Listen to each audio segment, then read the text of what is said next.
our logo project. I would like to let you know that this video is serving my 3-4 class as well as my 1-2. My 3-4 students, you are working on personalized logos, and my 1-2 students, you are working on a business logo for a business that already exists. So no matter where you are on the assignment or what version you're doing, this video is for both of you.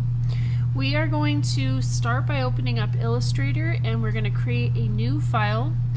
If you have a vertical formatted logo, you want to stick with 8.5 by 11. If you have a more horizontal design, you're going to go ahead and flip-flop these two numbers and make it 11 by 8.5. We want to go ahead and title our file as logo design. CMYK 300 PPI and create. So up to this point you did field sketches. They were 2 minutes a piece. You flipped your paper over, you did a nice clean final sketch on the back. That sketch got photographed and sent into Canvas. That is the picture I want you to use for this. If you did not take a nice clean picture, you're going to have to take another one and upload another picture and bring it into Illustrator. But try to take, on that original shot, try to take a much nicer picture so you have less work right now. Okay, so we are going to do File, Place, and I have to be honest, I used a logo from the internet. This is not my logo, and I'm only doing it just to save myself time so I can get this video out to you. Okay, and we are going to lower the opacity just like we've done before on previous projects. We're going to go into our layers. We're going to call this sketch, and I'm going to lock it. Okay, my design is very simple. You may have a design that requires more layers. You have layer knowledge now. I want you to be very knowledgeable about which layers you need to create for this. I can of course help you, but you should have a little bit of an idea now of how to create layers. So we're going to create my first layer, and I'm going to call this dog. And I'm going to work with a white background. I'm choosing not to do a background because I want this to be versatile and be able to be posted or plastered on a shirt or a hat or shoes. So keeping a white background allows you to have this used on multiple platforms. Okay, so I'm going to go ahead with my pen tool, and I'm going to have to zoom in here so I get all my details.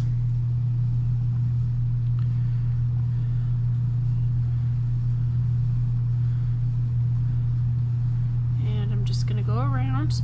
I have forgotten to turn my fill off, so I'm just going to quickly turn that off while I have my pen tool still on. I'm going to try to keep the least amount of anchor points as possible. We've talked about this. It gets cleaner. The edges look nicer when you have less anchor points.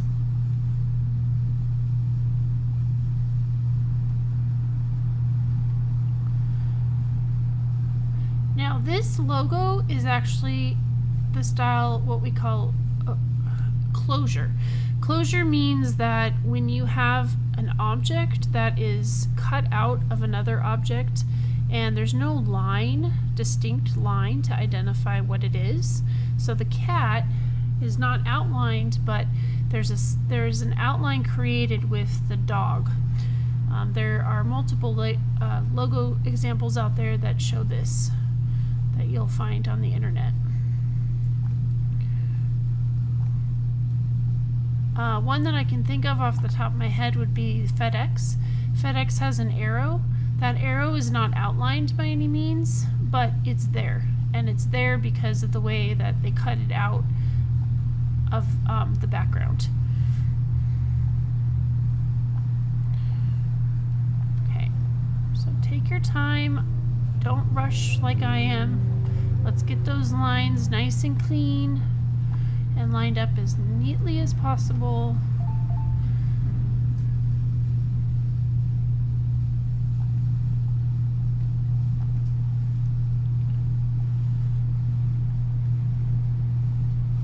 All right, and then I can make some adjustments, like like the nose. That definitely doesn't look good, so let me fix that.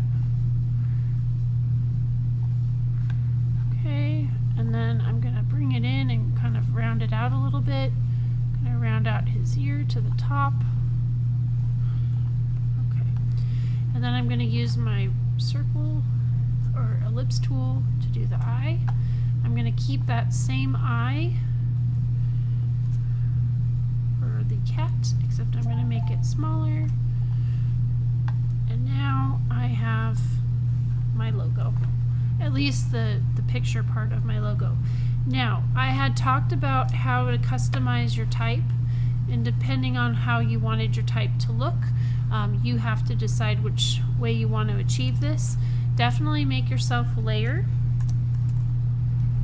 And for me, I think that I would benefit from using the pen tool.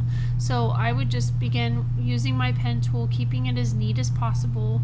And again, I've told you the different ways you can create type. So if this doesn't work for you, then I definitely wouldn't use the pen tool. I would use a font that's either from the internet, it's from Illustrator, or that you customize yourself, which I'm kind of doing right now. So I'm going to treat this like a shape because I want to be able to fill this in color later.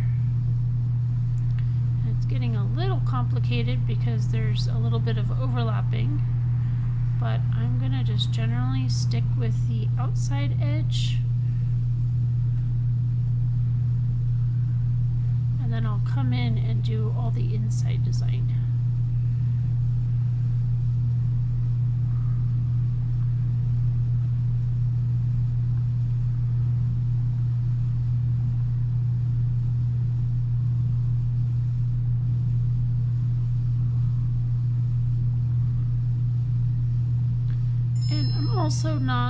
I'm trying not to click on the previous lines because it'll mess me up.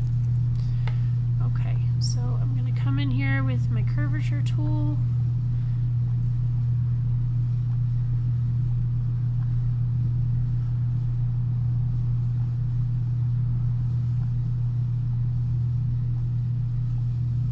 And the way that I'm doing it doesn't mean that it's exactly right the way that you would do it. So you want to find the style that works for you.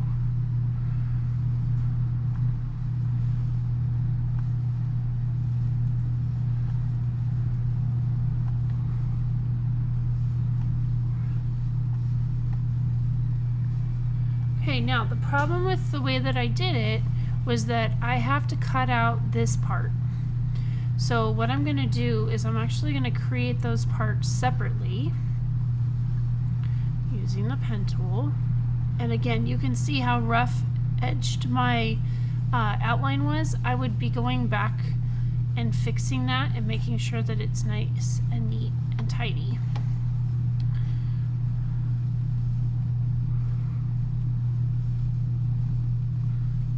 So I'm treating these like hollowed shapes because I want to be able to see my background through them. I don't want to just fill them in white. They need to be hollow.